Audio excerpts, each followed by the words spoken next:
I wake up at 6 in the morning as usual. I don't even need an alarm clock. For 40 years I've been getting up at the same time, and now that I'm retired, my body refuses to recognize that I can lie down longer. My joints ache. I wince, turning on my side. The years are taking their toll. The house is quiet, only the old clock in the living room counting down the seconds. Tick-tock, tick-tock, tick-tock.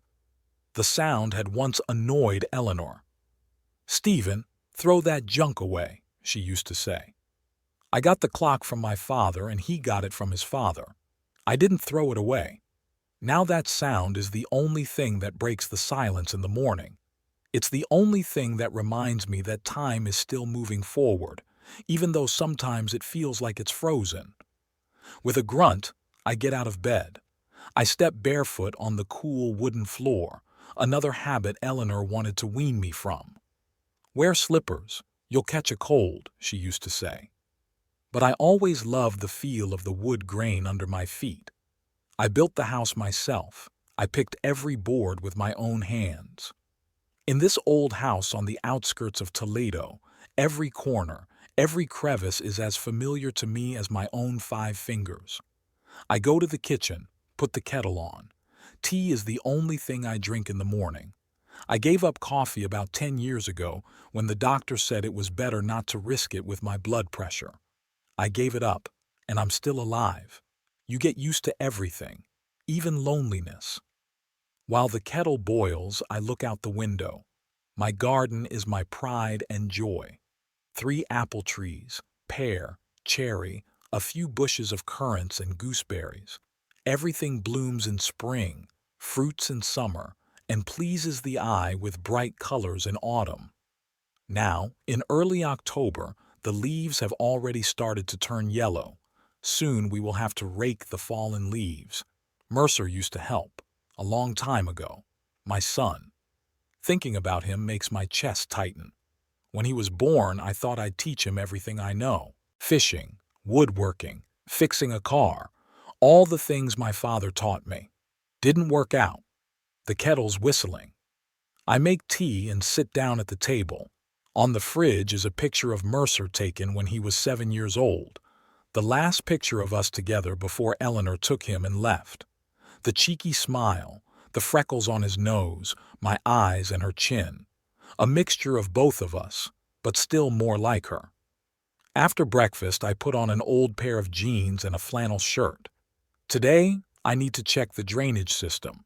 Fall in Toledo is always rainy, and with my knowledge of hydrology, it's a sin not to keep the gutters in perfect condition. I go out to the backyard with my tools. 40 years as a hydrologic engineer. I designed water supply systems for entire cities, figuring out how best to distribute water so that each house would get enough of it and under the right pressure. When I was young, I often traveled to sites, stood knee-deep in mud, argued with contractors and proved my case. Then I worked more at a desk, with drawings and calculations. In his last years before retirement, he was a senior consultant for Toledo Water Systems. He came to the office 3 times a week, the rest of the time working from home. Convenient, but lonely. Now, climbing the ladder to inspect the gutters, I can feel my knees shaking. Old age is no fun, but I can manage on my own for now, and that's what counts. "Morning, Stephen. Working again?" I turn around. Virginia Tremaine, my neighbor for 20 years, is standing by the fence. She's got a bag of groceries in her hand, probably coming back from the store. "Morning, Virginia." "Yeah, just checking the gutters. It's going to start raining soon." "You'd better hire someone. At your age, climbing on roofs." "At my age, Virginia, it's important to keep doing what you're good at. Otherwise, you get a little soft." She shakes her head but smiles. Virginia is a widow. Her husband Frank died 5 years ago of a heart attack. He was a good man, and he and I used to sit out on the porch and sip beer and talk baseball. Virginia has lived alone ever since, but unlike me, she has a daughter and 3 grandchildren who visit her often. "Will you come over for tea tonight?" she asks. "I made blueberry pie." "I'd love to. I reply, even though we both know I don't really like blueberry pie. But Virginia's company is always nice. She waves and walks toward her house. I go back to work, but my thoughts are no longer on the gutters. Virginia is the only person I can talk to about my son. She knew us before the divorce, saw how things fell apart, and never judged. There are two sides to every story, she used to say. When I'm done with the gutters, I go back to the house. I take a shower, change my clothes, and decide to clean up the study. This is the room where I spend most of my time. There are my books, an old computer, a collection of minerals I've collected on my work trips, and stacks of papers I can't get through. On the wall are diplomas and certificates, a bachelor's degree in engineering, a master's degree in hydrology, an award for contribution to the development of Toledo's water system. All these pieces of paper used to seem important. Now they're just reminders of years gone by. On the table is a picture of Mercer, more recent than the one on the refrigerator. I found this one online, on his company's website. Mercer Ebbing, cybersecurity specialist, the caption reads. Suit, serious face, no sign of the boy I remember. The son is 34 now, and I last saw him when he was 15. After the divorce, Eleanor moved with him to another neighborhood in Toledo. Not that far away geographically, but emotionally, to another planet. At first there were weekend visits, awkward and tense. Mercer would visit, but he'd look right through me. Then the visits became less frequent. There was always a reason, a school project, an important game, friends' birthdays. And then, at 15, he just said he didn't want to come anymore, that I was a stranger to him. I tried to talk to Eleanor, but she just shrugged. It's his decision, she'd say. But I knew whose influence was behind that decision. Eleanor never missed an opportunity to smear me in her son's eyes. I was irresponsible, selfish, a man who left his family for another woman. All of these accusations were lies, but what teenager would doubt the words of the mother he lives with every day? The truth was far more prosaic and bitter. Eleanor had cheated on me with a work colleague, Rainer Frost. I found out about it by accident. I saw them together in a restaurant where they obviously did not discuss work issues. I tried to talk, to give us a chance, but she had already decided everything for both of us. She said she was unhappy, that I was working too much, that she needed something else in her life, and she left with Mercer. Ironically, she went to Rainer, but their relationship only lasted a couple years. But the lies she fed our son are still alive today. I tried to fight for custody, but in those years the courts almost always sided with the mother. Plus, Eleanor had a way of making herself look like a victim of circumstance, crying at hearings, saying the right things. In the end, I was given the right to see my son on weekends, but even that gradually came to naught. The doorbell rings, interrupting my musings. It's Virginia, here to remind me about the tea. I glance at the clock. It's almost 4. Time flies when you're immersed in memories. I was just on my way to see you, I say, letting her into the house. I thought I'd stop by because I know you, she smiles. With your head in the paperwork again, you'll forget about everything else. Virginia walks into the kitchen and sits down at the table as she has done hundreds of times before. We've had a simple, neighborly relationship for a long time. No romance, just two lonely souls who find it easier to be together than apart. Did you find anything interesting? She asks, nodding at the file I brought from my office. Just some old letters. I've been thinking about what to do with them. Can't you throw them away? No. But why keep them, you'd think? No one would ever read them anyway. Virginia looks at me with her intelligent eyes. She always sees more than I'm saying.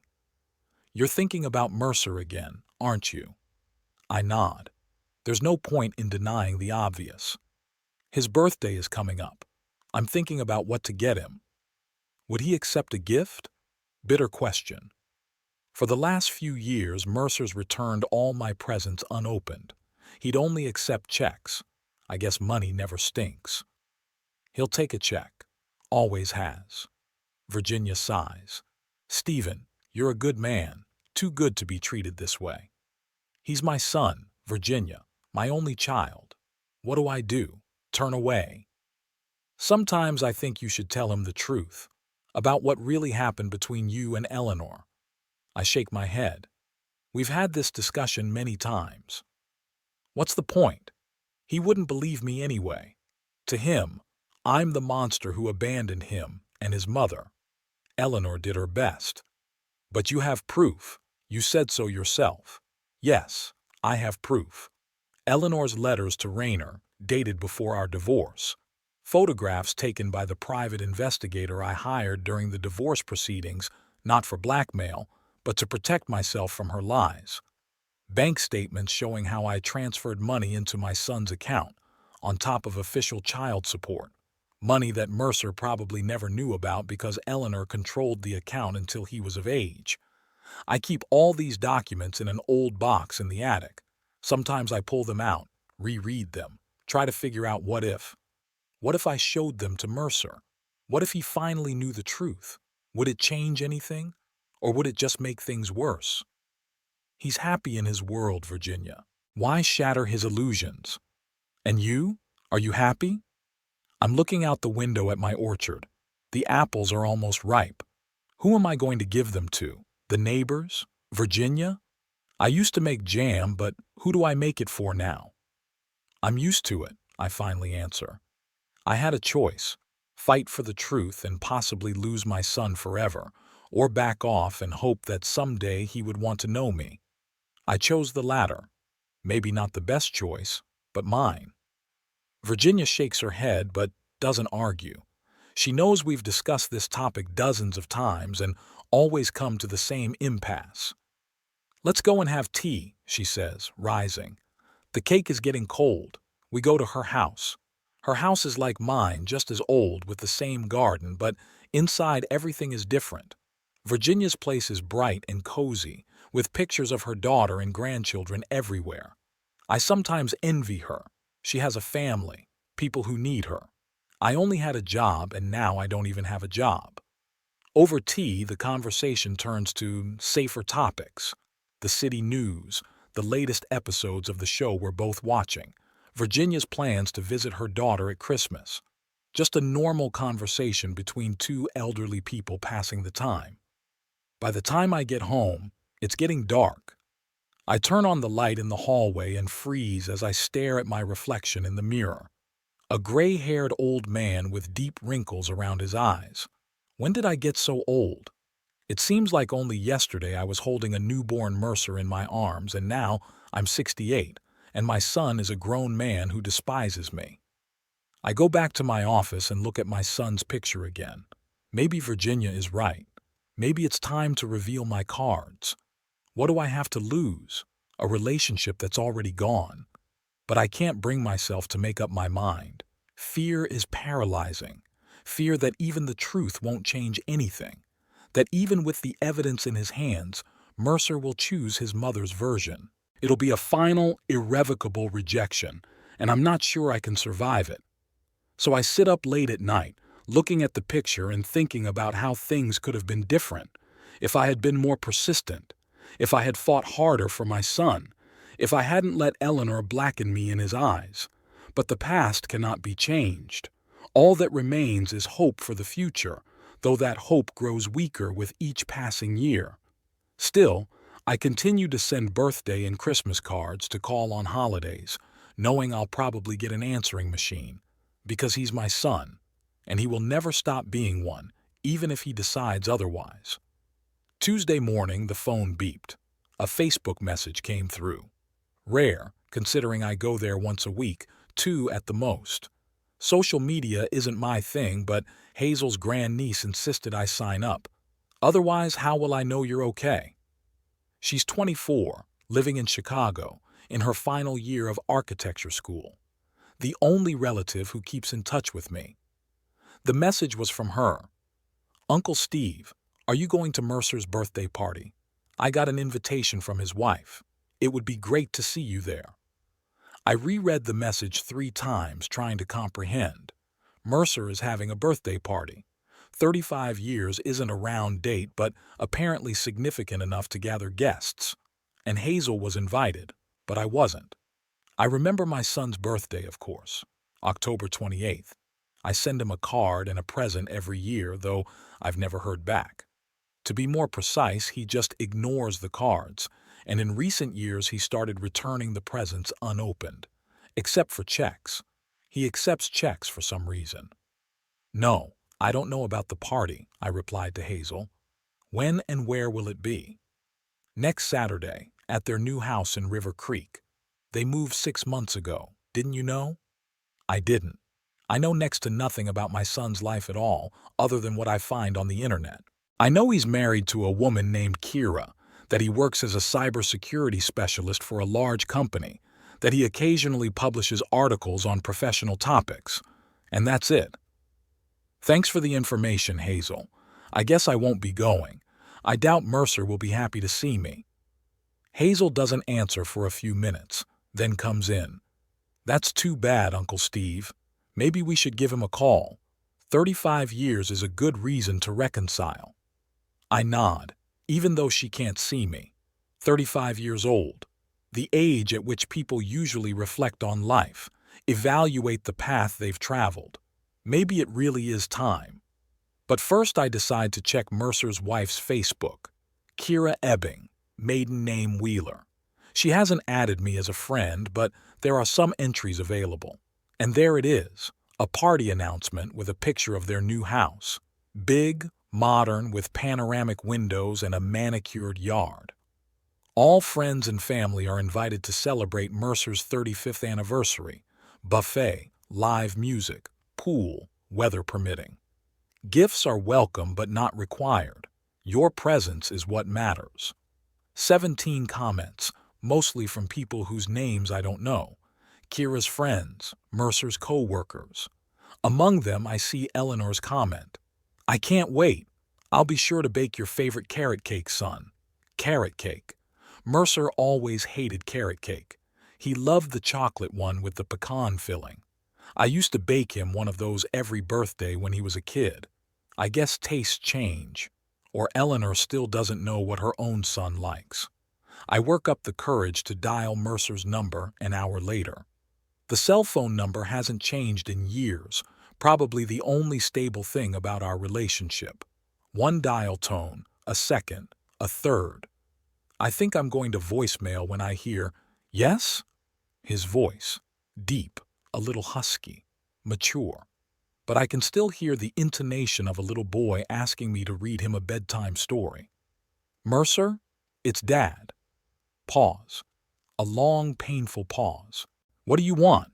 Not hello, not how are you, just what do you want? I wanted to wish you a happy birthday. 35 years is a big date. It's 2 weeks before your birthday. You're early. Yeah, but I hear you're throwing a party this Saturday. Another pause, now with a heavy sigh on the other end. Who told you that? Oh, never mind. Hazel, I guess. I was wondering if I should come too. I haven't seen you in a while and... Don't come, he cuts me off. Just send me a check like you always do. The words hit me harder than I expected. What was I expecting, though? A hug? Tears of joy? Mercer, maybe we should talk. I'd like to... Look, he sounded annoyed. I'm in the middle of a meeting right now. I don't want to rehash the past. If you want to say congratulations, send a check. I'm sorry, I gotta go. And the line goes dead. I stand with the phone in my hand, listening to the short beeps. Don't come over, just send me a check. That's all that's left of our relationship, a financial transaction. I sink back into my chair, feeling my hands shake. It's times like this that I realize how irreparable everything is. How many years had I hoped that one day the ice would break? 10, 15, and there it is. The phone rings again, and for a second, an absurd hope flares up. What if Mercer changed his mind? But it's Virginia. Stephen? Are you coming in for lunch? I made chicken soup, just the way you like it. Thanks, Virginia, but I don't feel like eating today. What's the matter? She sounds genuinely worried. Uh, Nothing. I had a talk with my son. It's still the same. Oh, Stephen, she sighs. Why don't you come in? You can tell me. I agree, but I say I want to check something in the attic first. Really, I just need some time to collect my thoughts. The stairs to the attic are steep and narrow. I used to climb it effortlessly, but now every step is a challenge for my knees. The top is dusty and smells of old books. The attic is the repository of my memories. There are Mercer's old toys that he left behind after the divorce, boxes of photo albums, winter clothes, and most importantly, the metal file box I call my stash. I push the boxes aside, pull out the box, and blow the dust off of it. I sit down on the floor and open the lid. Inside is the entire history of Eleanor and me, or rather, the story of its collapse. The first thing I pull out is a stack of photos. Here's our wedding. Me young with thick dark hair, Eleanor in a white dress, glowing with happiness. Or pretending to be. Here's the first house we bought, small but cozy. Eleanor is on the porch, pregnant with Mercer, stroking her belly and smiling for the camera. Here's Mercer's newborn, so tiny in my arms. I remember that moment, absolute happiness mixed with wild fear. What if I do something wrong? What if I drop it? Then pictures of Mercer growing up, first tooth, first steps, first day of kindergarten. In these pictures, Eleanor and I are still together, but already the tension is palpable. She looks at the camera less and less often and turns away more and more often. And here are the last pictures of us together.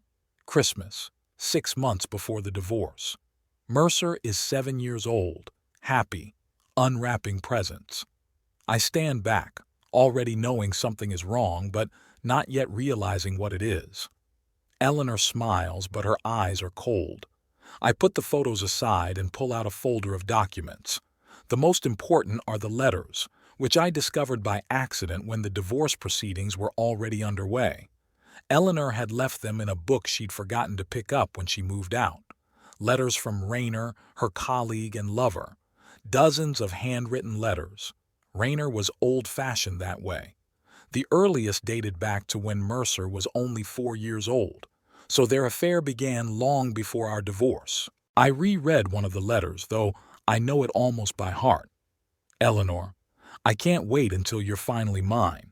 I understand that the situation is difficult, that you have a child to think about, but we will find a way to be together. Get away from him.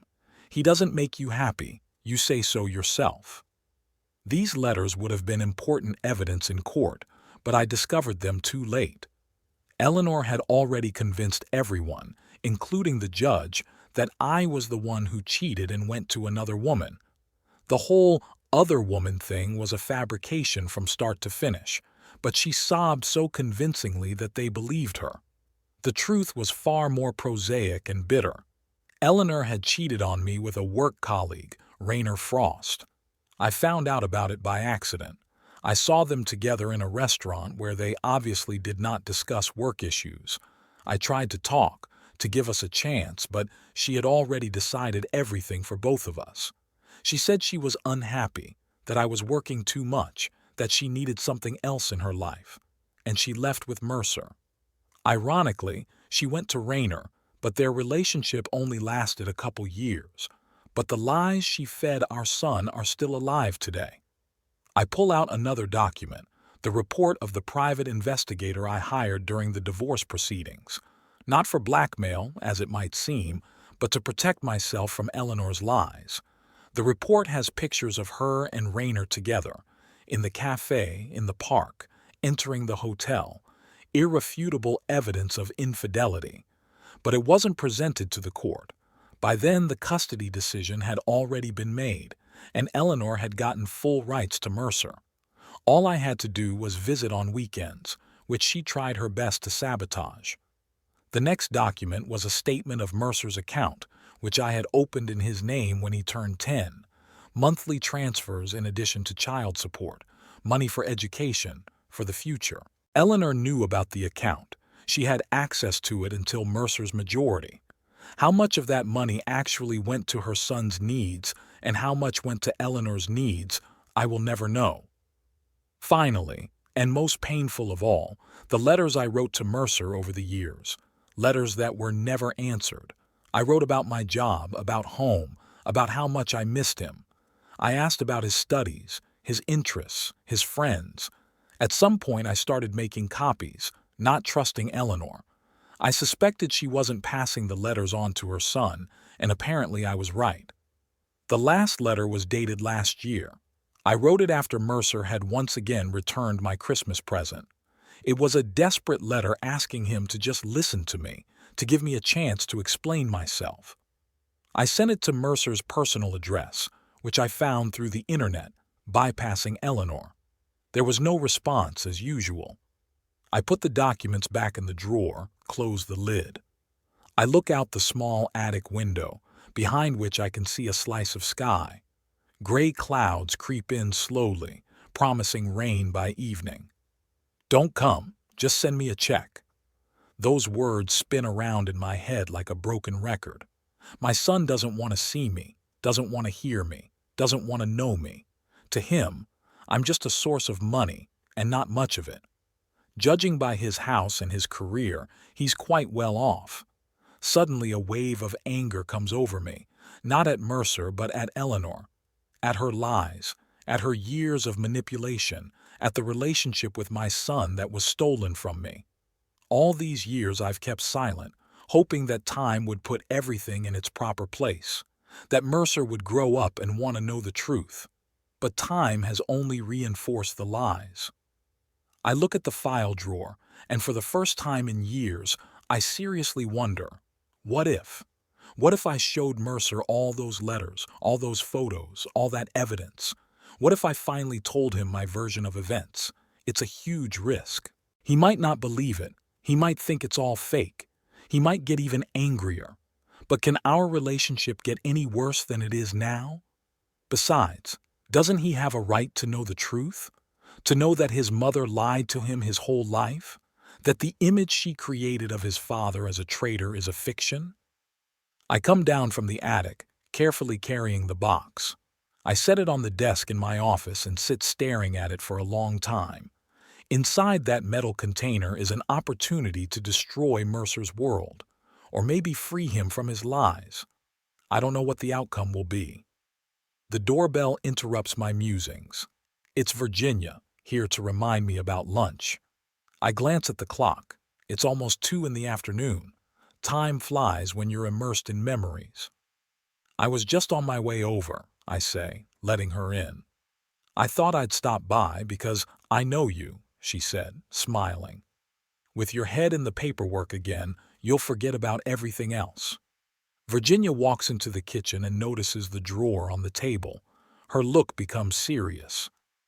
What do you have there, Stephen? Evidence, I answer briefly. Proof that Eleanor has been lying all these years, that it was she who cheated on me, not the other way around, that I never abandoned her and Mercer. Virginia sits down across from me, looking closely into my eyes. Do you want to show this to Mercer? I'm thinking about it. Today he said to me, don't come over, just send me a check. It's like I'm not a father to him. I'm an ATM machine. And you know what? I'm tired. Tired of being the villain in a story I didn't write. Virginia is silent for a long time, then says quietly, it's risky, Stephen. You could lose him for good. Do I have anything to lose? I chuckle bitterly. He's practically cut me out of his life as it is. At least he'll know the truth. Maybe not now, but someday he'll appreciate it. How are you going to do that? He doesn't want to see you. I'll send a package. Or I could drive it myself and leave it at the door. He asked for a check. He'll get a check. And something else to go with it. Virginia shakes her head, but doesn't try to talk me out of it. She knows I'm stubborn enough when I make a decision. Plus, she's one of the few people who knows the whole story of my divorce. She was there when everything fell apart, saw how Eleanor manipulated Mercer, how she turned him against me. She saw me try to fight it and finally give up, deciding it was best for my son. "If you're sure," she finally says, "but be prepared for the consequences. Mercer might get angry. He might accuse you of trying to smear his mother. People don't like to have their view of the world shattered." "I know, but I have to try. I've kept my mouth shut for too long." We go to her house for lunch, but my thoughts remain with the box of papers. On the way, we discuss the details, what exactly to include in the package, how to organize it so it doesn't look aggressive or accusatory. "Rayner's letters are the most important thing," says Virginia. "They prove conclusively that the affair began long before your divorce." "And the photographs from the detective," I add. "They are dated and clearly show Eleonora and Rayner. And copies of your letters to Mercer. If he's never seen them, that would explain a lot." Over soup and tea, we continue to discuss the plan. The more we talk, the more confident I become in my decision. Yes, it's risky. Yes, it could permanently damage our already fragile relationship with our son. But the silence has brought me nothing but pain and alienation. "I'll help you pack everything," Virginia offers as we finish lunch. "When do you plan to send the package?" "The party's on Saturday," I answer. "I think I'll drop it off Friday night. I'll leave it at the door and leave. I don't want to spoil his party, but I want him to have time to familiarize himself with everything before his birthday." Virginia nods, then suddenly takes my hand. "Stephen, whatever happens, you're doing the right thing." The truth comes first. Her support gives me strength. By the time I get home, the decision's already matured in my mind. I'll gather all the evidence, write a cover letter, and send it to Mercer. I'll take it from there. I sit down at my desk in my office and start writing. Not an accusatory speech, not a plea for forgiveness, just a statement of facts. How I found out about Eleanor's infidelity, how I tried to save our marriage, how she left after taking Mercer, how she tried to cut me off from my son by spreading lies about me supposedly cheating on her and leaving her for another woman, how I fought for the right to see him and how I gradually lost that battle. I'm writing a long letter, choosing my words carefully. I don't want the letter to sound resentful or aggressive. I don't want Mercer to think I'm trying to smear his mother out of revenge. I just want him to know the truth, to realize that I never stopped loving and caring for him, even when we were separated by a wall of misunderstanding and lies. When I finish the letter, I reread it several times. I correct typos, soften some of the wording. At the end, I add, "I'm not asking you to immediately believe me or change your attitude toward your mother. I'm just asking you to consider the possibility that our family history is not as you know it. All I want is for you to know the truth, however bitter it may be. The rest is your choice." I date it, sign it. I fold the sheets. Now I have to decide which documents to select for Mercer. Not everything, just the most important, the most convincing.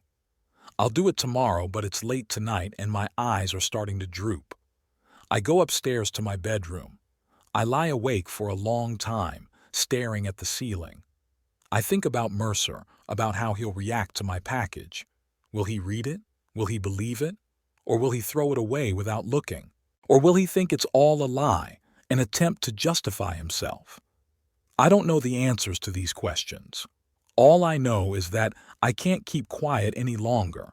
I can't let Eleanor continue to control our history. I can't die knowing that my son thinks I'm a traitor who abandoned my family for another woman. "Don't come, just send me a check."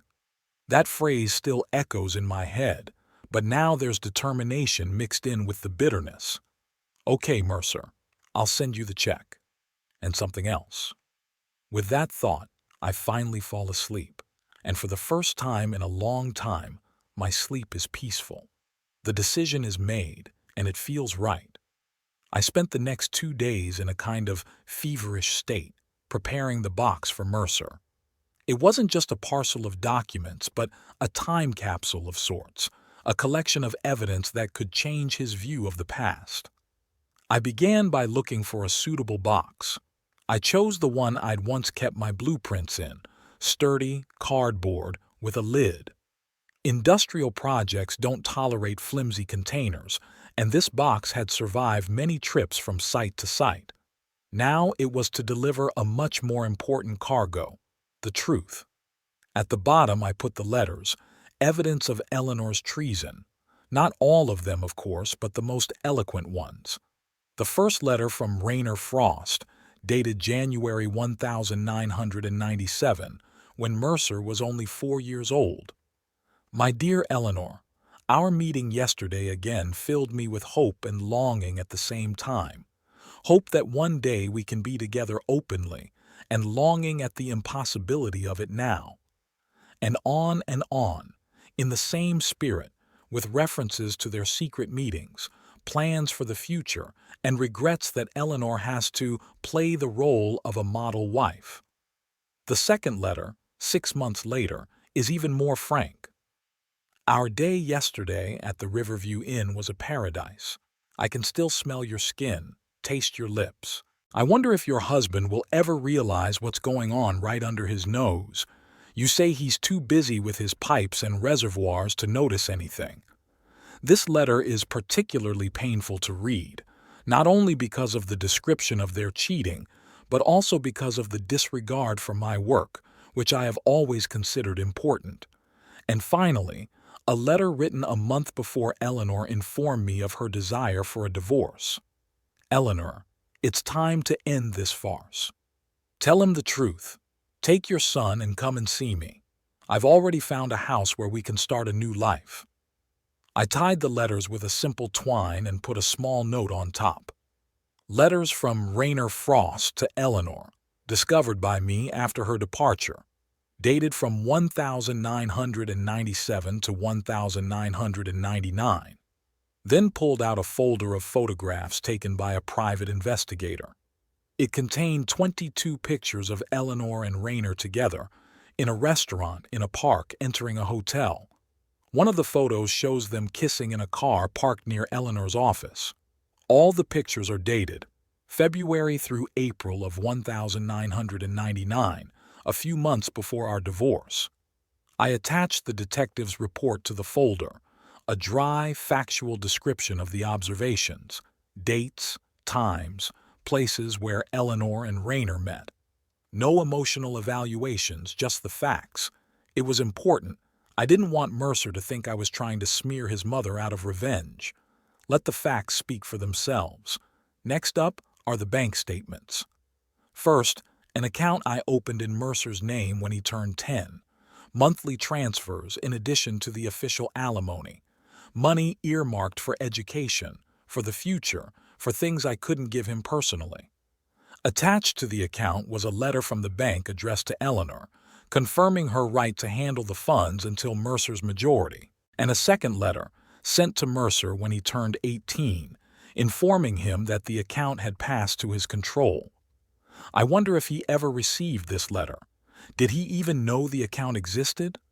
Second, statements from my personal account showing additional transfers to Eleanor's account, the money I sent when she called to say Mercer needed new shoes or textbooks or money for a school field trip. Money on top of child support, which I never refused to pay.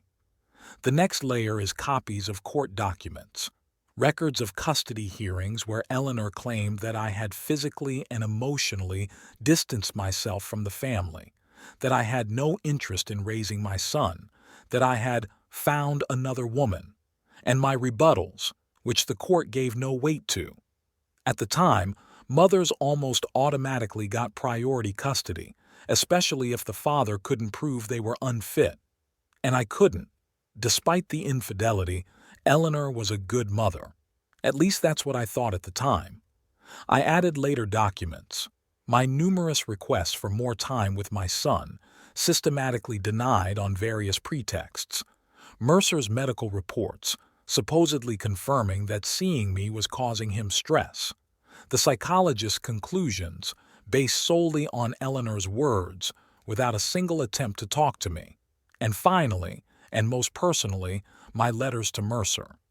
Dozens of handwritten letters sent to Eleanor's address over the years. Letters full of love, interest in his life, attempts to keep in touch. Letters to which I never received a reply. To them, I enclosed a note. I have been making copies of the letters since the year 2000 years ago, when I suspected that Eleanor was not passing them on to you. If you've never seen these letters, now you know why. Last in the box was a check for $1,000, the usual amount I send Mercer for his birthday. Don't let him think I'm trying to buy him or blackmail him. It's just a gift, as always. And the truth. The truth comes as a bonus. Before closing the box, I sat looking at the contents for a long time. I thought I could physically feel the weight of these documents, these testimonies of the past, the weight I had carried all these years alone. Now some of that burden would fall on Mercer's shoulders. Is that right? Is it too cruel to destroy the picture of the world he's been building all these years? I can't find an answer, but I feel I can't stay silent any longer. I've let Eleanor be the sole narrator of our family history for too long. It's time for me to speak up. Let Mercer decide for himself who to believe. I close the box, tie it with twine, and write Mercer's address on the top lid. Until a week ago, I didn't know where he lived, but now, thanks to Hazel and the party announcement, I have his new address in River Creek. Friday morning, I load the box into the car. River Creek is about 40 minutes away. I decide to leave in the afternoon. Less chance of catching Mercer at home. I don't want to face him. I don't want a scene. I'll just leave the box at the door and drive away. Before I leave, I call Virginia to tell her I'm coming. She offers to come with me for moral support, but I decline. It's something I have to do on my own. "Be careful, Stephen," she says, "and call me when you get back." The drive to River Creek passes in a strange daze. I barely notice the scenery outside the window, though I usually like to watch the city blocks change to suburban neighborhoods. My thoughts revolve around one question. Am I doing the right thing? Am I 20 years too late with this truth? River Creek is an upscale neighborhood in North Toledo. New houses, manicured lawns, expensive cars in the driveways. It's a neighborhood for those who've made it in life. I find Mercer's address without difficulty. The navigator leads without error.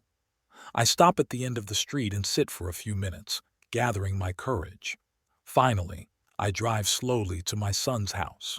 It's a 2-story house with panoramic windows and a large lot. No one in the driveway. Good, so there's no one home, or at least no car in sight. I park on the curb, pull out the box, and walk to the front door. My heart is pounding like I'm doing something forbidden. In a way, I am. I'm breaking the silent pact Eleanor and I made years ago. She tells her side of the story. I keep quiet. But I'm not going to keep quiet any longer. I leave the box by the door. I hesitate to call, too tempted to stay to try to talk, if Mercer is home after all. And that would probably just make things worse. I'd rather let him explore the contents of the box at his own pace. I get back in the car and drive away without looking back. I feel a strange mixture of relief and anxiety. It's done. The box has been delivered. Now all that's left to do is wait. All evening I can't find a place to sit. I turn on the TV, but I can't see what's happening on the screen. I try to read, but my eyes slip over the lines without making sense. What's Mercer doing now? Did he notice the box? Did he open it? What does he think as he reads Rayner's letters to his mother? Does he believe the evidence or does he think it's fake? No call from the son, of course. I didn't expect one today. Mercer's a reserved man. He won't call in the heat of the moment, if he calls at all. Saturday morning, the day of the party, I wake up with a heavy feeling. What if I made a mistake? What if this box is just going to make things worse? What if Mercer thinks I'm trying to manipulate him, to smear his mother out of revenge? But it's too late for doubts. The case is done, and now all I can do is wait for the results. The day drags on endlessly. I try to occupy myself with housework, but my thoughts keep returning to Mercer, to the box, to the possible consequences. In the evening, Virginia calls, "How are you, Stephen? Any news?" "No news. But I don't think he'll call tonight. He's having a party." That's right. Give him time. News like this doesn't get digested in one day. I'm grateful for her support, even though I know she's still not sure I'm making the right decision. To be honest, I'm not sure myself. But you can't undo what you've done. Late at night, Hazel calls. I was just about to go to bed, but when I see her name on the screen, I pick up the phone. "Hazel, how was the party?" "Uncle Steve, what's going on?" There's anxiety in her voice. "Mercer's been weird tonight. He was fine at first, and then he barely talks to the guests. He's always off checking something in his office, and he had a fight with Eleanor. I overheard it. He said something like, 'You've been lying to me all these years,' and she cried and went into the other room. Did that have anything to do with you?" I'm hesitating to answer that. I don't want to bring Hazel into this story, but it deserves some explanation. "Yes, Hazel, it has something to do with me. I sent Mercer some documents that prove.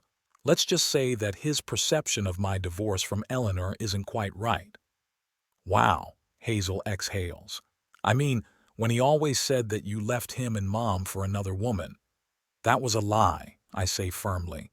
"A lie that Eleanor made up to justify leaving. It was really her who cheated on me and left me for another man. But all these years she's been telling Mercer a different story." "And now he knows the truth," Hazel says quietly. "No wonder he's in such a state. Uncle Steve, I have to go. I think something's going on in there. I'll call you back." The connection goes dead, and I'm left alone with my thoughts again. So not only did Mercer receive the box, he examined its contents, and judging by his reaction, he believed the documents enough to confront Eleanor. That's something. Sunday passes with no news. I call Hazel, but she doesn't answer. I send a message, asking if everything is all right. The reply doesn't come until the evening. "Sorry, Uncle Steve. I've been busy. Things got worse yesterday after you called. Mercer and Eleanor had a big fight and she left in tears. Most of the guests left too. I can't talk now. I'll call you tomorrow." This news doesn't bring relief. I didn't want to ruin Mercer's relationship with his mother. I just wanted him to know the truth. But apparently, one thing inevitably entails another. Monday morning, as I'm having breakfast, the doorbell rings. It's a delivery man with a small box. "Mr. Ebbing?" he asks. "Express delivery for you. Sign here, please." I sign the receipt, take the box, and close the door. The box is small but heavy. On the return address is Mercer's name and his home in River Creek. My heart races as I carry the box into the living room. What's in it? Return papers, an angry letter, or something else? Carefully, I open the box. The first thing I see is a framed photograph. It's a picture of me and Mercer taken when he was about 5 years old. We're fishing. He's holding his first catch, a small bass, and I'm standing next to him with my hand on his shoulder. We're both smiling. This picture was among the ones I put in the box. Underneath the frame is a letter in a sealed envelope. With a beating heart, I open it and begin to read. "Daddy, I don't know how to begin this letter. I received your box yesterday. At first I wanted to ignore it like I've ignored all your attempts to contact me in recent years. But something compelled me to open it and look through the contents. What I found inside turned my whole world upside down. Raynor's letters to Mom, the pictures of them together, your letters to me that I had never seen, all of it painted a very different picture of our past than I had believed all my life. I talked to my mom. At first she denied it, called you a liar, said the documents were forged. But when I showed her Raynor's letters, she couldn't deny it anymore. She admitted that it was she who cheated on you. She left you for another man. And all these years she lied to me, saying otherwise. I can't tell you how I feel right now. Anger, confusion, guilt. I'm angry at my mom for her lies, at you for not fighting harder for the truth, at myself for being so blind and believing the worst about you so easily. I need time to sort things out. Right now, I'm not ready for a face-to-face meeting. Too many emotions, too much new information. But I wanted you to know that I read your files. I believe them. And I'm sorry I believed the lies about you for so long. Mercer. I reread the letter several times, unable to believe my eyes. Mercer believed me. He knows the truth. After so many years of lies and estrangement, he finally knows the truth. It's not a reconciliation, not a promise to repair the relationship, but it's a start, the first step on a long, hard road. I call Virginia to share the news. She rejoices with me, but, as always, remains judicious. That's good, Stephen. But remember, wounds like this don't heal quickly. Give him time. I know she's right. 28 years of lies can't be undone with one letter. Mercer needs time to rethink his past, his relationship to his mother, to me. But for the first time in years, I have real hope. I go back to the box Mercer sent me and notice that there's something else in it besides the letter and the picture. At the very bottom is an old, battered toy, the teddy bear I gave Mercer for his 5th birthday. I clutch the toy in my hands and a lump comes to my throat. Mercer has kept it all these years. Despite Eleanor's lies, despite thinking I was a traitor, he kept that connection to the past, to me. Maybe all is not lost. Maybe, in time, we can rebuild at least some of what was destroyed by Eleanor's lies. Not right away, not quickly, but we can. Monday night, I call Hazel to see how Mercer's doing. She says he canceled all his appointments this week, took a leave of absence from work. She says he spends his days going through old photos and documents, trying to rethink his past. He's very shaken up, Uncle Steve, Hazel says. But, I think it's for the best. The truth is always better, even if it's painful. I agree, though deep down I'm not so sure. Sometimes the truth really is liberating, and sometimes it only destroys. How my truth will turn out for Mercer remains to be seen. On Wednesday, I decide to call my son, just to see how he's doing, without demanding a meeting or a conversation. I dial the number with a sinking heart. After the 3rd ring, I hear his voice. Yes? Mercer, it's me. I just wanted to see how you were doing. Pause. A long, agonizing pause. I'm fine, he finally answers. His voice sounds tired, as tired as possible in this situation. I understand. I got your letter and toy. Thank you. You're welcome. Another pause. Look, I'm not ready to have the big talk yet. I need some time. Sure, I understand. Just know that I'm here. When you're ready to talk, I'm ready to listen. Okay, he replies briefly, and after a short pause he adds, thank you for the truth. And the connection is cut. A short conversation, but what an important one. The first conversation in years that wasn't filled with hostility or cold indifference. The first conversation where I hear something other than contempt in my son's voice. This is not the end of the story, of course. Rather, a new beginning. The beginning of a long and probably painful process of rebuilding a relationship. But at least it's something. More than I've had in the last 20-plus years.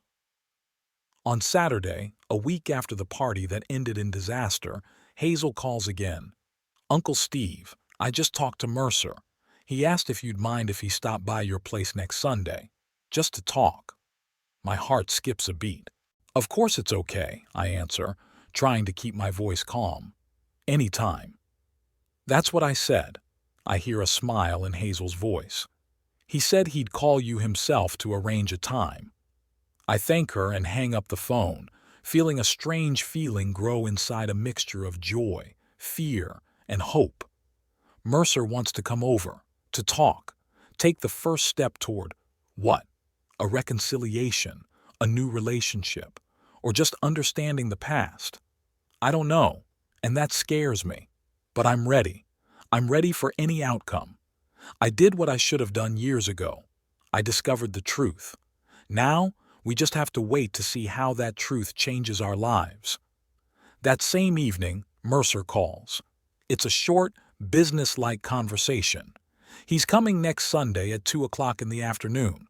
I offer to cook dinner, but he refuses. He just wants to talk. For the next week, I live in a strange state of suspended animation. I clean the house, even though it's already clean. Going through old photo albums trying to decide which ones to show Mercer. Preparing a speech I'll probably forget as soon as I see my son on the doorstep. Finally, Sunday comes. I get up early, check the house one more time, make coffee and tea. I don't know what Mercer prefers now. At 1:45, I walk out onto the porch and sit in the old rocking chair. I can see the road well from here. I spot my son's car as soon as it appears. At exactly 2 o'clock in the afternoon, a silver sedan pulls up in front of my house. Mercer gets out, tall, broad-shouldered, wearing simple jeans and a sweater. He walks toward the house slowly, as if gathering his thoughts.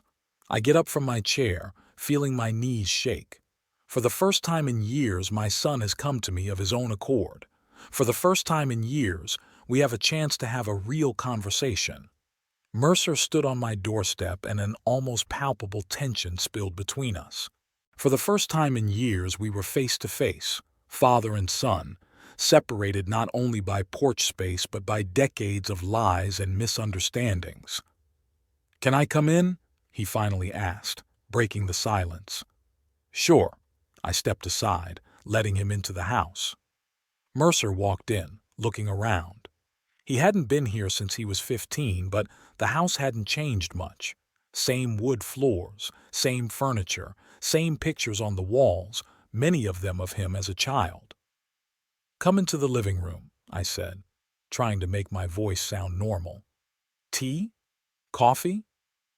"Water's plenty," he answered dryly. I nodded and went into the kitchen, glad for the chance to collect my thoughts. My hands shook slightly as I poured the water into the glass. Too many emotions, too many expectations. When I returned to the living room, Mercer was standing by the mantelpiece, looking at the photos. His eyes stopped on a picture of us fishing together. He was about 7. I was in my early 40s. "I remember that day," he said quietly. "You taught me how to put the worm on the hook." "You were brave," I said, handing him a glass of water. "A lot of kids are squeamish, but you took to it right away." He accepted the glass but did not drink. Instead, he sat down in a chair and gestured for me to take the seat across from him. "I've read all the papers," Mercer began without preamble, "and I talked to my mom." I nodded silently, waiting for him to continue. "She denied it at first," he continued, looking past me.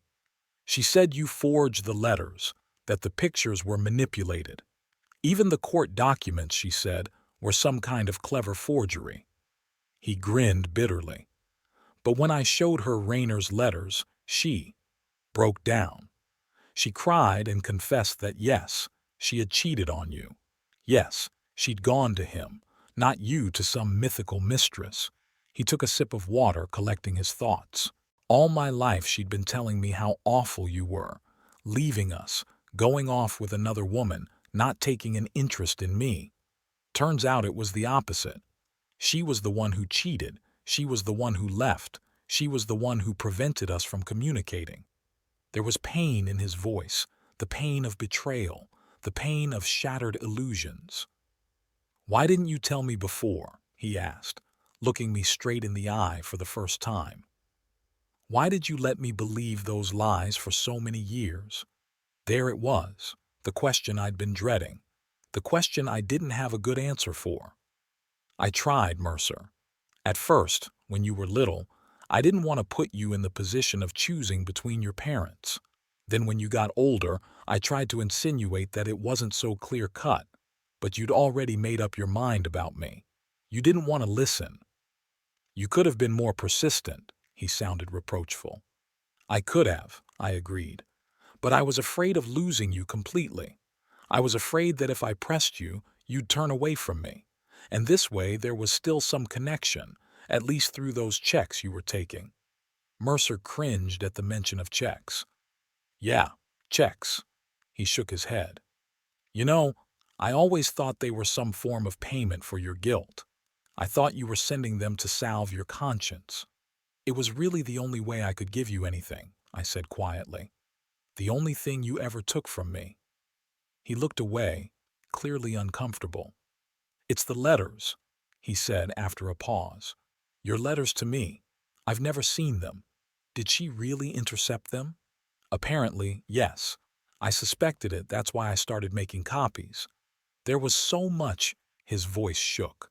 So many questions about my life, so much interest, and I always thought you didn't care. I've never cared, Mercer, I said, struggling to contain my emotions. You're my son, my only child, the most important thing in my life. He stood up and walked over to the window, looking out over my garden. I could see how tense his shoulders were, how tight his fists were clenched. He was struggling with his emotions, with the new reality he was forced to accept. Do you know what she said when I asked her why she'd been lying all these years? He asked without turning around. Said at first it was just a convenient story for a little boy. It was easier to say, Daddy went to another aunt, than to explain that Mommy had fallen in love with another uncle. And then the lie grew in detail, and she couldn't back out. And then he turned to me, and I saw such pain in his eyes that it took my breath away. Then she said she was afraid of losing me, afraid that if I found out the truth, I'd turn my back on her and choose you. She was your mother, Mercer, I said quietly. And against all odds, she loved you, and she still does. Love shouldn't be built on lies, he said harshly. It shouldn't, I agreed. But people make mistakes, to do stupid, selfish things out of fear. Are you protecting her? There was surprise in his voice. After everything she'd done? I shook my head. I'm not. Just, trying to understand. We all make mistakes, Mercer. I made the same mistake when I didn't fight harder for you, when I let her lies come between us. Mercer sat back in his chair, wrapping his arms around his head. I don't know what to feel, he admitted. Angry at my mom for lying. Angry at you for not saying anything. Angry at myself for being so blind. My whole life, my whole idea of family. It's all been built on lies. Not all of it, I said softly. Your mother loved you, cared for you. That's not a lie. And the fact that I've always loved you is also true, even if you didn't believe it. He looked up, unshed tears in his eyes. I hated you so much, he whispered. All these years. You were the epitome of betrayal to me. A man who abandoned his family for passion. And now it turns out. I'm just a man who was betrayed, I finished for him, and who couldn't find the strength to fight for his son properly. Mercer turned back to the window. After we talked, Mom left town, he said. Said she needed time to think. Kira and I are having It's hard right now. She doesn't understand why I'm so worried about the events of 25 years ago. Did you explain? I tried. But how do you explain to someone who grew up in a normal, loving family what it means to find out that everything you believed about your childhood, about your parents, is a lie? He shook his head. She's trying to be supportive, but I can see it's hard for her. We were silent for a moment. I didn't know what to say, how to comfort him. My truth, so liberating to me, had become a burden to him. Do you know what the strangest thing is? He asked me. I've always prided myself on not being like you, that I was reliable, loyal, that I would never abandon my family like you did. And it turns out that all this time, I was just like my mom, the person who betrayed her family. You're not like me or Eleanor, I said firmly. You are you, Mercer, with your own personality, your own strengths and weaknesses. And judging by what you've accomplished in life, the way you care about your family now, you're a good man. And that's something you can be proud of. He smiled weakly. the first smile we'd had in our entire conversation. "Thank you. I, I need some time to deal with all of this. Digest it." "I understand," I nodded. "And I don't expect us to get along right away, but I'm glad you know the truth now." "Yeah." He stood up, indicating that the conversation was coming to an end. "The truth. It's not as liberating as I thought it would be." "The truth is rarely comfortable or pleasant," I pointed out. "But you can't build anything real without it." Mercer nodded and headed for the exit. He turned around on the threshold. "I'll call you. Not right away, I need time. But I will." "I'll be waiting," I replied, realizing that was the best I could do right now. After Mercer left, I sat in the chair for a long time, digesting our conversation. It didn't seem to have gone so badly. He listened to me, didn't yell, didn't accuse me. Still, something was troubling. Perhaps it was how easily he'd accepted my explanation, or his last line about the truth not being as liberating as he thought. That evening, Virginia called. "How did it go? Did he come?" "Yes," I sighed heavily. "We talked. He knows the truth now." "How'd he take it?" "It's hard to say. He seemed to believe me, disappointed in his mom, promised to call me when he'd gotten over it." "That's good, Stephen." Virginia sounded relieved. "The first step has been taken." "Yes, but where it goes from here is the question. Give it time. Wounds like this don't heal in a day." I knew she was right, and yet I was still worried. It was too easy, too smooth. I expected more anger, more resistance. And what did I get? A discreet admission of the truth and a promise to call sometime later. The next 3 days passed in anxious anticipation. Mercer didn't call, and I hesitated to call him first. I wanted to give him space to think. But with each passing day, the anxiety grew. What if he changed his mind? What if he believed Eleanor again, who was probably trying to win back his trust? On the 4th day, he couldn't bear it and called Hazel. "Have you talked to Mercer lately?" I asked without preamble. "Yes, we called yesterday," she answered. "He's in a difficult state, Uncle Steve." "In what way?" "He had a fight with Kira. Seriously. She went to her parents' house for a few days." "Because of me?" I asked in a low voice. "Not exactly. More because of his reaction to the truth. He's become irritable, withdrawn. Kira says she doesn't recognize him. He refuses to discuss his feelings with her, snapping at any attempts to help." I closed my eyes, feeling overwhelmed with guilt. I'd shattered not only Mercer's illusions of the past, but perhaps his real family as well. "I have to talk to him," I said. "I don't think this is the right time," Hazel replied cautiously. "He doesn't want to see anyone. Even me he can hardly stand. But I have to do something. I didn't mean to ruin his life, Hazel. I just wanted him to know the truth." "I know, Uncle Steve, but give him time. He's strong. He can handle it. It's just hard for him right now." After talking to Hazel, I felt even worse. What had I done? Was the truth important enough to hurt Mercer like that? Would it have been better to keep quiet, to let him live in his own world of illusion, where his mother was a saint and his father a traitor? "No," I told myself firmly. "You can't build a life on lies. Sooner or later the truth would come out anyway, and then it would be even worse."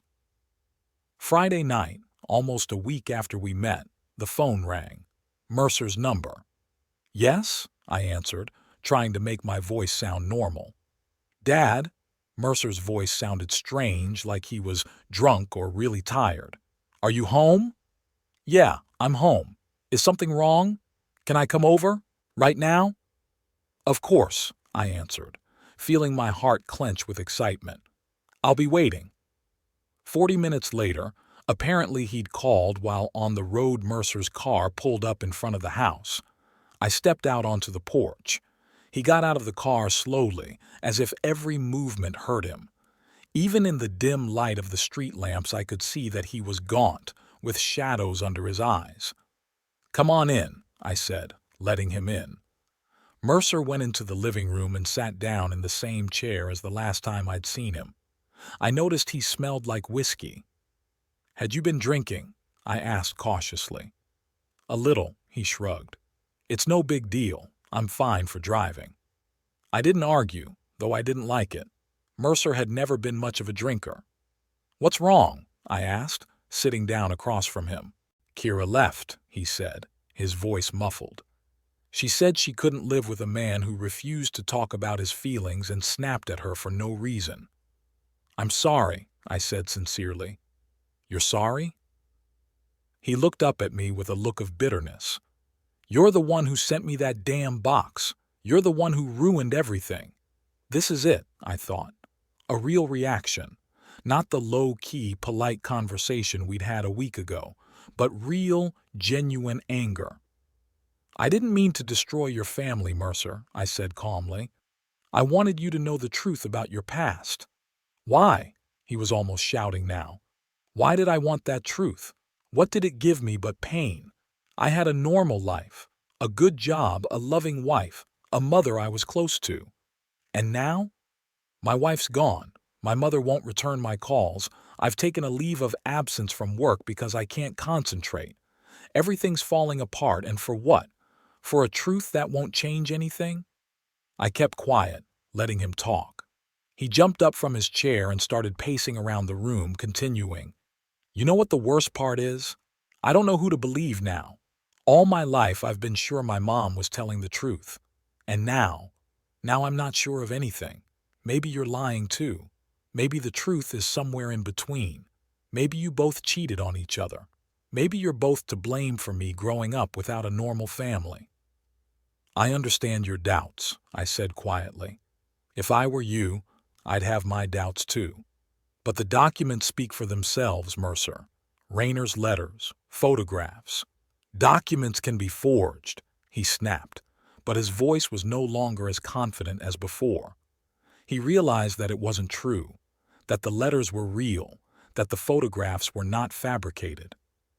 "Eleanor confessed to you," I reminded him gently. "She confirmed that she was the one who cheated on me. She left me for another man." Mercer stopped, hunched over as if under the weight of an invisible weight. "Yes," she confessed, he whispered. "And it breaks my heart. Not just the lie, but how easily she betrayed you. And me. How easily she destroyed our family for, what? An affair that lasted a couple years?" He shook his head. "I can't accept that. I can't believe that the mom I knew, the one I loved and respected my whole life, that she would do something like this." "People make mistakes, Mercer," I said. "Eleanor was young. She felt like she was missing something in life. Rayner was handsome, charismatic, promised her the world. She gave in to temptation. That didn't make her a monster." "No," he replied sharply. "It's not cheating that makes her a monster. It's that she lied to me her whole life, that she made me hate you, that she stole my father from me." His words touched me to the core. For the first time in years, I heard my son admit that he had lost something important by losing me in his life. "She was afraid, Mercer," I said quietly. "Afraid of losing you if you found out the truth." "And that's why she lied for 28 years?" He shook his head. "No, that's not fear. It's selfishness. She was more comfortable being a victim than admitting her guilt." I didn't argue. He was partly right.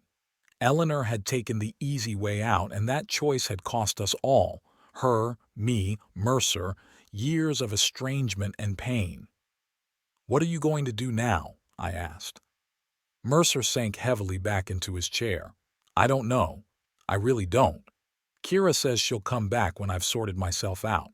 I don't want to call my mom yet because I'm afraid of what I might say. I took a vacation at work." He ran his hand over his face. "Everything is falling apart and I don't know how to stop it." "Give yourself some time," I said. "These shocks don't go away quickly. Maybe you should talk to a counselor. Professional help wouldn't hurt." "Maybe," he answered uncertainly, and I didn't insist. We talked for a long time that night. Or rather, Mercer did most of the talking, and I listened.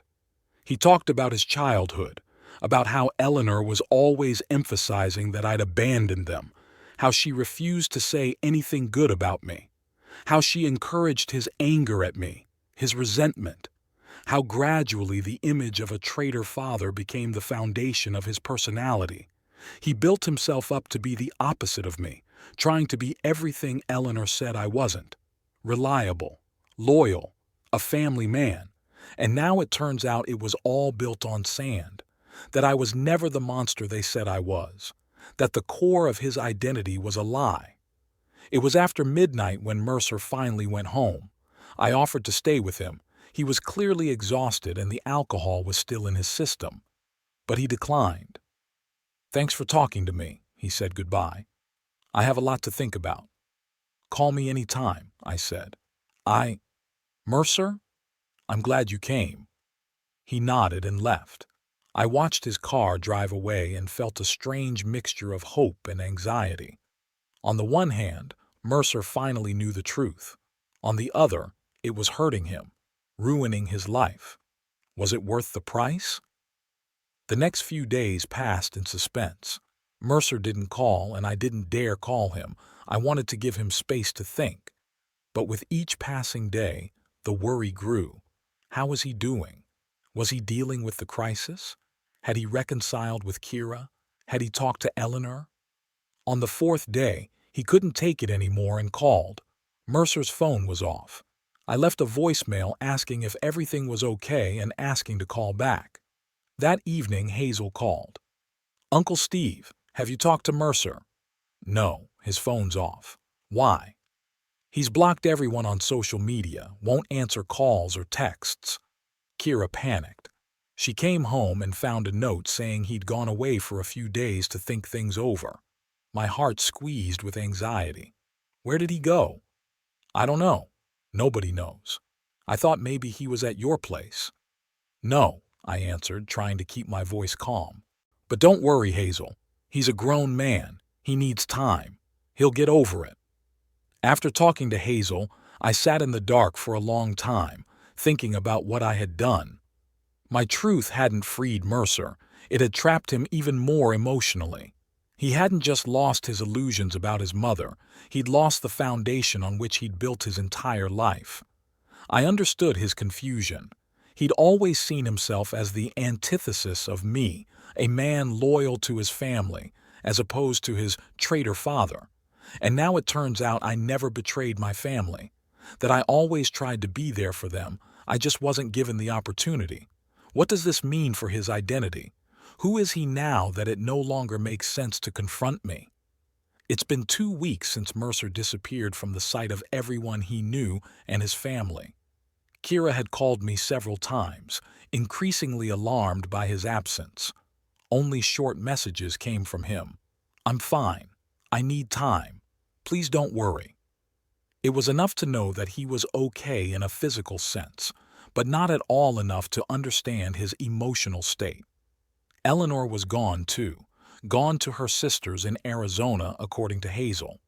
Apparently, too, she needed time to deal with the consequences of her lies, now out in the open. And I was living in limbo. Every ring of the phone made my heart jump. Was it Mercer? Every sound of a car outside made me wonder if it was him.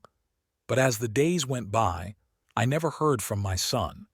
I often wondered if I'd made a mistake sending him that box. Maybe I should have left it as it was. Maybe the lie he was living in was more merciful than the truth that had destroyed his world. Virginia assured me that I had done the right thing. "Stephen, a lie is a poison that poisons everything around it. Sooner or later it would have come out anyway. And it's better that Mercer learned the truth from you than by accident, from an outsider." Maybe she was right. But looking at the devastation my truth had caused, I couldn't shake off my doubts. One afternoon, I decided to drive by Mercer's house in River Creek. Not to spy on him, just to make sure the house wasn't empty, that life was going on. Seeing Kira's car in the driveway meant she was home, but Mercer's car wasn't. I didn't stop, just drove past, feeling a strange mixture of relief and disappointment. The third week after Mercer's disappearance, Kira called with the news. "He's back, Mr. Ebbing," she said, relief in her voice. "Last night. Said he was staying at a motel by the lake, thinking about life. He's, not quite okay, but at least he's home." "Thank you for letting me know, Kira," I replied. "Did he talked about me?" The pause on the other end was more eloquent than any words. "No, Mr. Ebbing," she finally answered. "And frankly, I wouldn't recommend calling him now. He's very unstable. He gets angry about everything.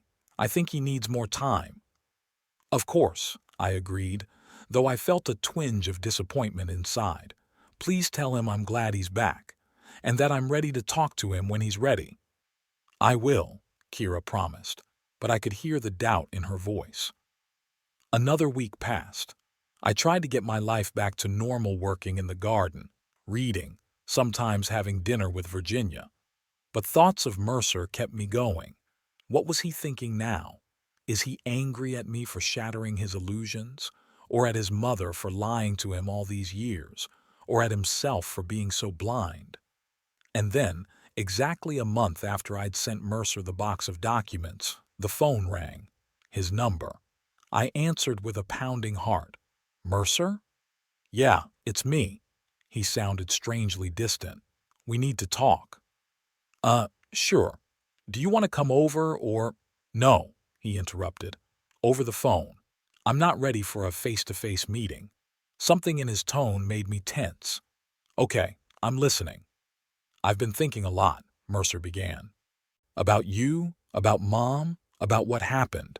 And I've come to the conclusion that none of you deserve a place in my life." I felt the ground slipping away from under my feet. "Mercer, what are you—" "Let me finish." His voice was cold as ice. "My mom lied to me my whole life, turned me against you, manipulated me for her own comfort. I can't forgive her for that." He paused, and I remained silent, afraid to spook his confession. "And you," Mercer continued bitterly, "you let it happen. You didn't fight hard enough for me. You resigned yourself to being the villain and backed down. And then, 28 years later, when I'd finally built my life, my family, you decided to ruin it all with your damn truth." "I didn't want to ruin your life," I said quietly. "I just wanted you to know." "Know what?" he interrupted. "That my mother is a lying, manipulative bitch? That my father was a weakling who couldn't protect his son from lies? That my whole life was built on a false foundation? Thank you. I know that now. What am I supposed to do with that knowledge?" "Mercer, please." I tried to find the right words, but they were slipping away. "I understand you're angry, and you have every right to be. But maybe in time." "In time what?" His voice sounded tired. "I'll forgive and forget? We'll be one happy family?" "No, Father. That won't happen. It's too late." I remained silent, stunned by his categorization. "You know," he continued more quietly, "when I first read your papers, I was shocked. Then I was angry. At my mom, at you, at the world. Then I was hurt. So hurt that I couldn't function properly. I went away to think about myself." "And what conclusions did you come to?" I asked, even though I already knew. "That I couldn't forgive either of you. Mom lied. You let her lie. You both let me down, each in your own way. And now I just want to, let you both go. Live my life without the weight of my past." His words hit me like a physical blow. "Mercer, we're your parents." "Parents?" He grinned bitterly. "Real parents don't do that to their children. Mom shouldn't have lied to me my whole life. You shouldn't have let her do it. You both betrayed me, each in your own way." I took a deep breath, trying to gather my thoughts. "I understand how you feel. The betrayal, the anger, the disappointment." "No, you don't understand," Mercer interrupted again. "You can't imagine what it's like to find out that your life is built on lies, that the person you trusted implicitly has been manipulating you since you were a child, That another person you thought was a monster was actually a victim. It, uh, it destroys something inside of you, you know? Something fundamental. Mercer, I... No, that's enough. His voice sounded firm. I'm not calling to hear your excuses or your consolations. I'm calling to say I'm grateful for the truth. Now I know what really happened. But that truth doesn't make us a family. It doesn't erase 28 years of estrangement. And it doesn't change the fact that you chose the most destructive way to bring it to me. I didn't know how else. You could have talked to me, he almost shouted. Call me, come over, invite me to neutral territory. But no, you mailed a bomb and waited for it to go off. You ruined my relationship with my mother, jeopardized my marriage, made me question everything I believed in. And for what? To clear your conscience, to get revenge on Eleanor, to make me choose you. No, I objected. I never wanted you to choose between us. I just wanted you to know the truth. Well, I do, Mercer said tiredly, and I choose neither of you. There was a long pause. I didn't know what to say, how to change his mind. Look, I finally said, I understand what you're feeling right now, and I'm not going to impose, but I want you to know that I'll always be here for you. Always. If you ever want to talk, or just have coffee, or anything, I'll be waiting. Don't wait. Mercer's voice was quiet but firm. It's over, Dad. I don't want any more ties with you or Mom. I need to move on, build a new life, without both of you. Mercer, please. Goodbye, he said, and hung up. I sat there listening to the phone ring, unable to believe that it was over, that my son had just disowned me, both of us, me and Eleanor, that instead of repairing our relationship, the truth had finally destroyed it. My legs gave out and I sank back into the chair. The tears I'd been holding back all these years finally burst out. I cried like I hadn't cried since my divorce bitterly, uncontrollably, letting out all the pain and frustration I'd accumulated. 2 days later, I received an envelope in the mail. Inside was a check for $1,000, the same one I'd put in the box for Mercer, and a short note. I don't want your money. I don't need anything from you. Please respect my decision and don't try to contact me. I stared at that check, that note, for a long time. Mercer's handwriting, confident, no hesitation. He was determined to cut me out of his life, and something inside me finally broke. The hope I'd cherished all these years, the hope that we could reconcile, that we could rebuild our relationship, that one day my son and I would be a family again. That hope died, leaving a void.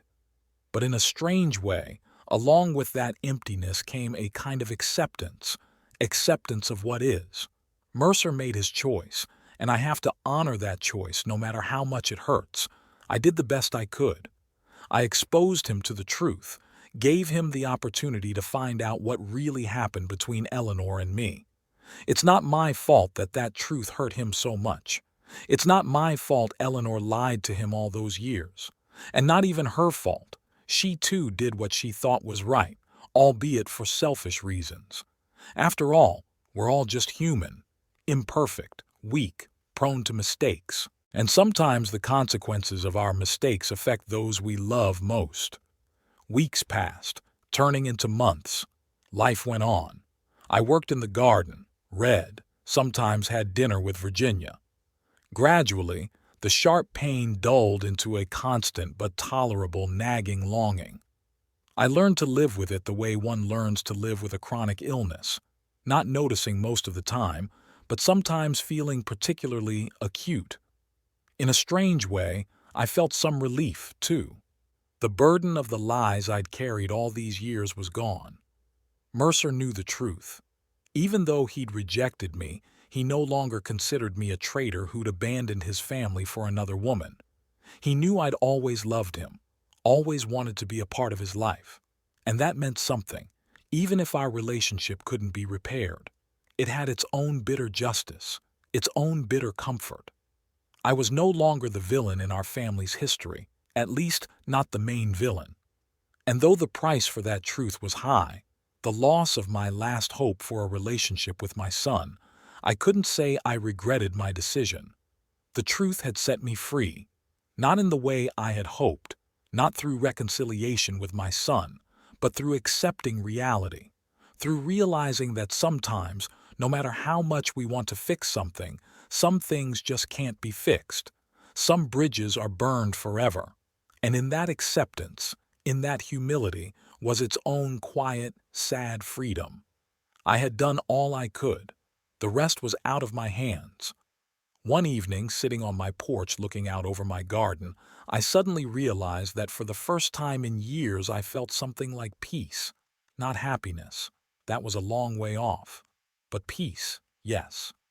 I no longer carried the burden of unjust accusations alone. No longer felt like I was the only one who knew the truth. The truth didn't bring my son back to me. It didn't heal our relationship. But it did give me a chance to heal myself, to be free of the weight of unspoken words, unchallenged accusations. And maybe that was enough. Maybe that was all I could hope for. I watched the sun set, coloring the sky in shades of red and gold, beautiful, but with a tinge of sadness, just like the rest of my life. A life full of love and loss, hope and disappointment. A life that went on, no matter what. Tomorrow I will rise again at the crack of dawn. I'll have tea on the porch. I'll work in the garden. Maybe stop by Virginia's for lunch. I will move on, day by day, with this quiet ache in my heart, this knowledge that somewhere out there my son is living his life, without me. And that will be enough. It has to be enough. Because sometimes the truth doesn't bring healing. Sometimes it just allows us to move on, with our eyes open and our heads held high, knowing that we did the best we could. Everything else is out of our hands.